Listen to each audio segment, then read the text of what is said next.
یہ جو گزارشات میں آپ کے سامنے رکھی، گفتگو کے چند ٹکڑے آپ کے سامنے میں نے رکھے، تو اس تمام گفتگو کا نچوڑ یہ ہے کہ ہمیں اٹھتے بیٹھتے اللہ تعالیٰ کو یاد کرنا چاہیے، تسبیحات کا سہارا لینا چاہیے اور استغفار کا سہارا لینا چاہیے، نماز پنجگانہ کی طرف توجہ دینی چاہیے، اور اس کے علاوہ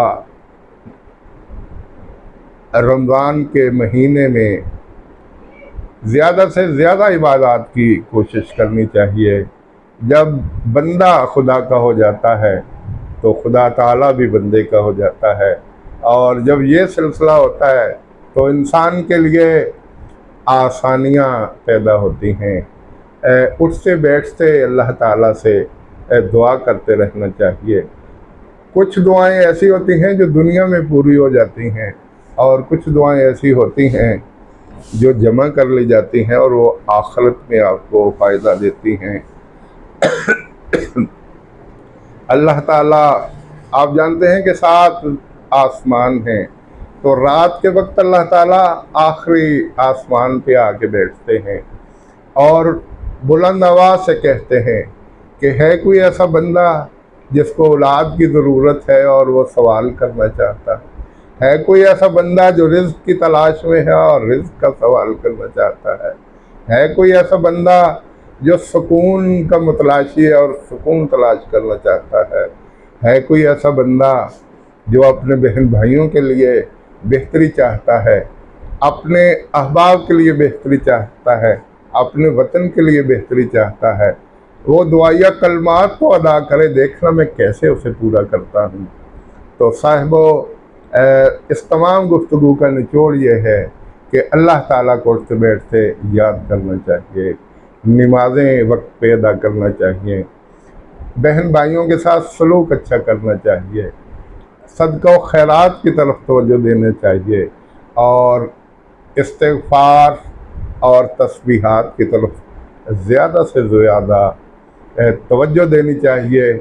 دیکھنا پھر اس کے اثرات بہت جلد آپ کے سامنے آ جائیں گے، اور انشاءاللہ تعالی آپ کو خود محسوس ہوگا کہ دل میں ایک ٹھنڈک سی ہے، دل میں ایک مٹھاس سی ہے، دل میں ایک سکون سا ہے۔ اللہ تعالیٰ کے نبی حضرت محمد صلی اللہ علیہ وآلہ وسلم نے فرمایا کہ نیکی اور بدی کا چیک کرنے کا پیمانہ بہترین ہے۔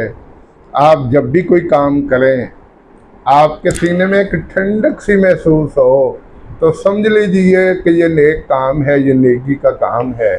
اور اگر کوئی کام کرتے ہوئے آپ کا دل دھڑک رہا ہے، آپ کو خوف محسوس ہو رہا ہے، تو سمجھ لیجئے کہ یہ برا کام ہے۔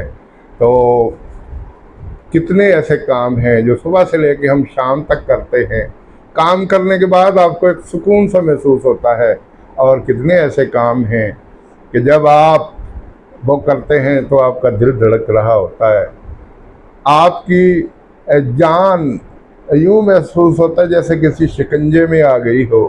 تو یہ اچھائی اور برائی کے پیمانے ہیں، ان کو ہمیشہ نگاہوں میں رکھیے۔ نمازوں کی طرف بہت زیادہ توجہ دیجیے۔ اللہ تعالیٰ کے نبی حضرت محمد صلی اللہ علیہ وآلہ وسلم نے فرمایا، جب آپ نماز پڑھتے ہیں تو آپ کے گناہ یوں جڑ جاتے ہیں۔ آپ نے ایک سوکھی ٹہنی لی جس پہ پتے موجود تھے، وہ زمین پہ ماری تو پتے جڑ گئے۔ آپ نے فرمایا یوں جب آپ جیسے یہ پتے جڑ گئے آپ نماز پڑھتے ہیں تو آپ کے گناہ ایسے جڑ جاتے ہیں۔ الصلاۃ و عماد الدین، یہ دین کا ستون ہے نماز، اس کی طرف بہت زیادہ توجہ دینی چاہیے۔ آپ صلی اللہ علیہ وآلہ وسلم نے فرمایا، جو انسان صبح کی نماز پڑھتا ہے، صبح اور ظہر کی نماز کے دوران چھوٹے چھوٹے کچھ گناہ ہو جاتے ہیں تو وہ اسی وقت ختم ہوتا ہے۔ ظہر اور عصر کی نماز کے دوران چھوٹے چھوٹے گناہ ہو جاتے ہیں، وہ اسی وقت اللہ تعالیٰ معاف کر دیتا ہے۔ تو یہ سلسلہ چلتا رہتا ہے۔ اور فرمایا، جو عشاء کی نماز سے غفلت برتتا ہے، اس کی رات کی نیند کی مٹھاس ختم ہو جاتی ہے۔ کئی بار ایسا